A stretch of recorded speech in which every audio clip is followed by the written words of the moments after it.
नमस्कार, अमरावती खबर के news bulletin में आपका स्वागत है। आइए पेश करते हैं आज के प्रमुख समाचार। शहर में एमडी ड्रग्स के अलावा वर्ली मटका शराब के साथ स्पा सेंटर के खुले आम धंधे, तुरंत शहर में लगवाएं सीसीटीवी कैमरे। शहर की गली गली में वर्ली मटकों के धंधे। विधायक सुलभा खोड़के ने यही नहीं तो यह भी कहा कि शहर में गली गली में वर्ली मटका खुलेआम चल रहा है। वहीं क्रिकेट, सट्टेबाजी जैसे अवैध धंधे बढ़ रहे हैं, जिसके चलते युवा पीढ़ी जल्द पैसे कमाने के चक्कर में अपराध की ओर बढ़ रही है। चोरी की घटनाएं लगातार बढ़ रही हैं, जो चिंता का विषय है। इसके लिए शहर में कड़ा बंदोबस्त और नियमित पेट्रोलिंग के साथ ही जिस एरिया में अवैध धंधे हैं, वहां के पुलिस थानेदार पर भी सख्त कार्रवाई की जानी चाहिए। विधायक खोड़के ने हाल ही में हुए सहायक पुलिस उप निरीक्षक अब्दुल कलाम की निर्मम हत्या का मामला भी विधान भवन में उठाया। उन्होंने कहा कि दिन दहाड़े पुलिसकर्मी की हत्या होना यह दर्शाता है कि अमरावती शहर में कानून का डर पूरी तरह समाप्त हो चुका है, जिस कारण शहर में आपराधिक प्रवृत्ति लगातार बढ़ रही है। ऐसे में गृह मंत्रालय की एक जांच टीम अमरावती में भेजकर कानून व्यवस्था बनाए रखने के लिए कड़ी कार्रवाई की जानी चाहिए। इसके साथ ही अमरावती शहर पुलिस ने सख्त कार्रवाई करना जरूरी है।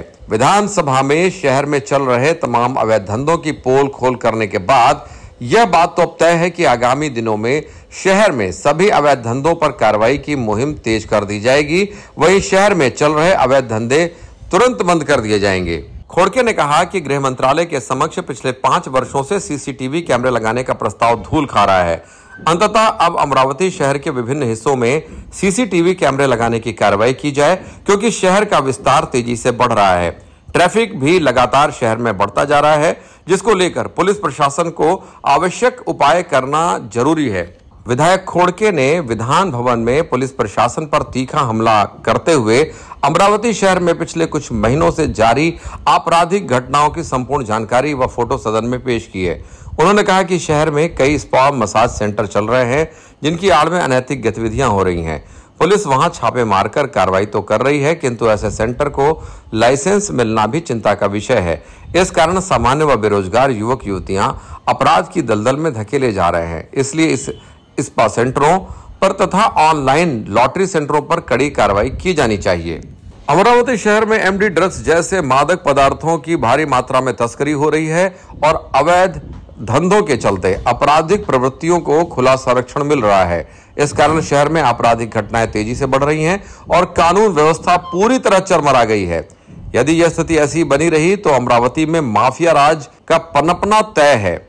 इसे रोकने के लिए, नियंत्रण में लाने के लिए गृह मंत्रालय को विशेष टीम गठित कर अमरावती शहर पुलिस आयुक्त को ठोस कार्रवाई के निर्देश देने चाहिए। ऐसी मांग अमरावती के विधायक सुलभा खोड़के ने विगत सोमवार को विधानसभा में उठाई। खोड़के ने अमरावती पुलिस प्रशासन पर गंभीर आरोप लगाते हुए कहा कि पूरे शहर में अवैध धंधे जोरों पर चल रहे हैं। हाल ही में शहर में दिन दहाड़े पुलिस कर्मचारी की हत्या भी की गई। अपराधियों को वर्दी का भी कोई खौफ नहीं रहा।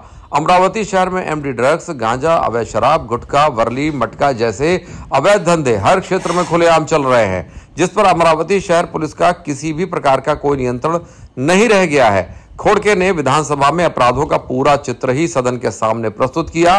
उन्होंने कहा कि अमरावती, जो कभी शांति प्रिय शहर और अपने विविध सांस्कृतिक महोत्सव के लिए सांस्कृतिक राजधानी से प्रसिद्ध था, आज वही शहर माफिया के नाम से जाना जा रहा है। शहर में खुलेआम मादक पदार्थों की तस्करी के कारण शहर वासियों में और खासकर महिलाओं में भय का वातावरण दिनों दिन बढ़ता जा रहा है। इन अवैध धंधों में नाबालिग बच्चों का भी इस्तेमाल किया जा रहा है, जिनके माध्यम से स्कूल, कॉलेज में व घर घर में बिक्री की जा रही है। गुटखे की बिक्री और अवैध शराब की बिक्री शहर में तो खुलेआम हो रही है। सन्माननीय सदस्य सुलभा खोड़के।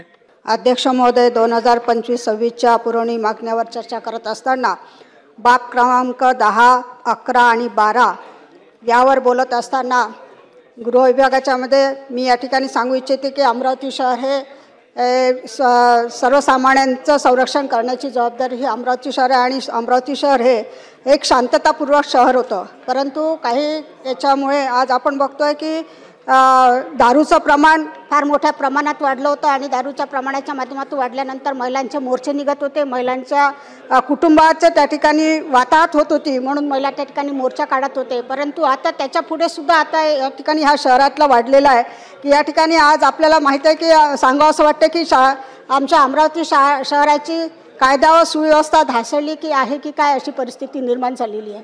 कारण अमरावती शहरामध्ये आपण बघितलं तर त्या रोज ड्रग्सचे प्रमाण वाढलेलं आहे. त्या ठिकाणी ड्रग्सचे प्रमाण असे वाढले आहे की आपण बघतोय की शाळेला लागत असणारे टपरे असेल, पांठेले असेल, त्या ठिकाणी सर्रासपणे त्या ठिकाणी त्या विक्री होत आहे. म्हणून येणारी ही जी नवीन पिढी आहे की ती पिढी बर्बाद होते की काय अशा पद्धतीचं वातावरण आमच्या अमरावती शहरामध्ये झालेलं आहे. आपल्याला सांगू इच्छिते की मागच्या महिन्यामध्ये या ठिकाणी आमच्या अमरावती शहरामध्ये नवीन CP साहेब आले आणि त्यानंतर खऱ्या अर्थानं त्या ठिकाणी मागच्या आठवड्यामध्ये रोजच्या पेपरमध्ये येत होतं 10 लाखाचं ड्रग्स पकडलं, 20 लाखाचं, 50 लाखाचं, म्हणजे कोटीच्या वर या ठिकाणी ड्रग्स त्या ठिकाणी पकडले गेले आणि त्या ठिकाणी ते सराईत गुन्हेगार आहे त्यांना पकडण्यात आलं. आणि याच्यामुळे काय झालं की आज आपल्याला माहीत आहे की गुटख्याचे प्रमाण, ड्रग्सचं प्रमाण, MGचं प्रमाण एवढ्या मोठ्या प्रमाणात अमरावती शहरामध्ये वाढलं आहे की या ठिकाणी ते कुठेही मिळतं आणि त्या माध्यमातून येत असणारं अमरावती शहराचं वातावरण या ठिकाणी बदलत आहे. आज या ठिकाणी माफियाचं शहर झाले आहे की काय अशा पद्धतीनं या ठिकाणी आमचं अमरावती शहराचे होत आहे. कालच या ठिकाणी बातमी झाली, काल 6 जुलैला जवळपास 4.88 लाखाचा ड्रग्स पकडलं गेलं, गांजा पकडलं गेलं. म्हणजे रोज कुठली ना कुठली नवीन बातमी आणि ड्रग्सच्या माध्यमातून त्या ठिकाणी पकडलं जातं. आणि हे ड्रग्स कुठे मिळतात तर त्या ठिकाणी पांठेल्यावर टपरीवर मिळत असताना त्या ठिकाणी जे काही गुन्हेगार आहेत त्याला त्यानंतर पकडले जाते आणि पकडल्यानंतर त्या गुन्हेगाराला शिक्षा देते आणि त्यानंतर बेलनंतर सोडले जाते. परंतु अशाने हे जे गुटख्याचं प्रमाण असेल, ड्रग्सचं प्रमाण हे वाढलेलं आहे, हे कमी करण्यासाठी शासन काय करत आहे. आणि आज मला या ठिकाणी शासनाला म्हणायचं आहे की या ठिकाणी जे ड्रग्स जे मुलांना पकडले जाते ते फार कमी वयाच्यातले 16 ते 17 वर्षातले मुलं त्या ठिकाणी पकडले जातात. आणि जे महत्त्वाचे जे ड्रग्स सप्लाय करतात त्यांना कधी पकडणार, कारण त्यांच्या माध्यमातून या ठिकाणी या मुलांच्या हातामध्ये ड्रग्स दिला तर या ठिकाणी हा व्यवहार केला जातो. आणि त्यातून खऱ्या अर्थानं मला शासनाला विनंती आहे की या ठिकाणी आपण लक्ष घालून या ठिकाणी हे ड्रग्सचं आणि या ठिकाणी असणाऱ्या गुटख्याचं प्रमाण जे वाढलेलं आहे त्यासाठी त्याच्यावर नियंत्रण आणण्यासाठी शासन काय करणार आहे. कारण आम्हाला माहीत आहे की आम्ही एक लोकप्रतिनिधी म्हणून काम करत असताना या ठिकाणी आम्हाला सगळं माहीत होते, पेपरमध्ये बातमी येते. मग पोलिसांचे जे खुफिये आहेत यांना माहिती नाही आहे का, हे त्याच्याकडे लक्ष जाणून बुजून लक्ष देत नाही आहे की काय अशा पद्धतीचं या ठिकाणी वातावरण. म्हणून मला या ठिकाणी मुख्यमंत्री महोदयांना या ठिकाणी विनंती करायची आहे की याच्यावर नियंत्रण आणण्यासाठी माननीय मुख्यमंत्री महोदयांनी त्या ठिकाणी पोलीस स्टेशनला तशा सूचना द्यावा आणि या अमरावती शहरामधून हे ड्रग्सचं प्रमाण कसं कमी करता येईल, गुटखेदारी हे प्रमाण कसं होईल.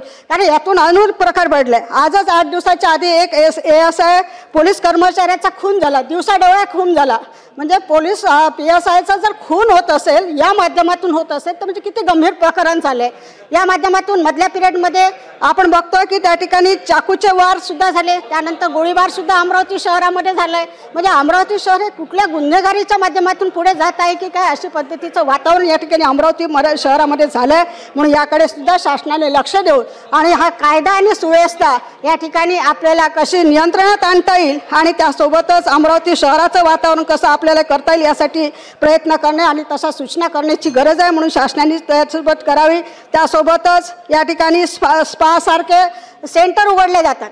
मग स्पा सेंटर उघडण्यासाठी परमिशन कशी दिली जाते आणि परमिशन दिल्यानंतर अनेक स्पामध्ये मग धाडी टाकली जाते, धाडी टाकल्यानंतर तिथे ते पकडले जाते आणि मग पकडल्यानंतर मग त्याच्यावर कारवाई जाते. मग ते स्पा सेंटर उघडणारच नाही, म्हणजे याला जबाबदार कोण आहे याचा सुद्धा या ठिकाणी शासनाने विचार करावा. आणि अशा जर या ठिकाणी मान्यता देत असेल तर त्या ठिकाणी त्यांच्यावर सुद्धा कारवाई करण्याची गरज आहे. त्यासोबतच आपल्याला माहीत आहे या ठिकाणी असणारे चक्री जुगार असेल, हुक्का पार्लर असेल, या ठिकाणी स्पा सेंटर असेल, असे हे घाणेरडे प्रकार चालू आहे. याच्यावर नियंत्रण आणण्यासाठी शासनाने या ठिकाणी कारवाई करावी अशी या ठिकाणी आपल्याला विनंती करते. आणि या ठिकाणी हे जे काही क्रिकेटचे बेटिंगचे जे काही ऑनलाईन जुगार होता त्याच्यामध्ये ते काही मोठ्या जे काही व्यावसायिक होते त्यांच्या मुलांना सुद्धा त्या ठिकाणी आत्महत्या केली आहे, हे प्रकार सुद्धा या ठिकाणी झालेला आहे. म्हणून शासनाने या ठिकाणी लक्ष देणं आणि कारवाई करणं गरजेचं आहे. त्यासोबतच सगळ्यात महत्त्वाचा गृह विभागाचा विषय आहे, ट्रॅफिकचा प्रश्न आहे. अमरावती शहरामध्ये शहर वाढत आहे, त्या ठिकाणी ट्रॅफिकसुद्धा वाढत आहे, परंतु ट्रॅफिकच्या याच्यावर त्या ठिकाणी असणाऱ्या ट्रॅफिक पोलिसांचं लक्ष नाही आहे. त्यांचं लक्ष कुठे आहे? वसुलीसाठी.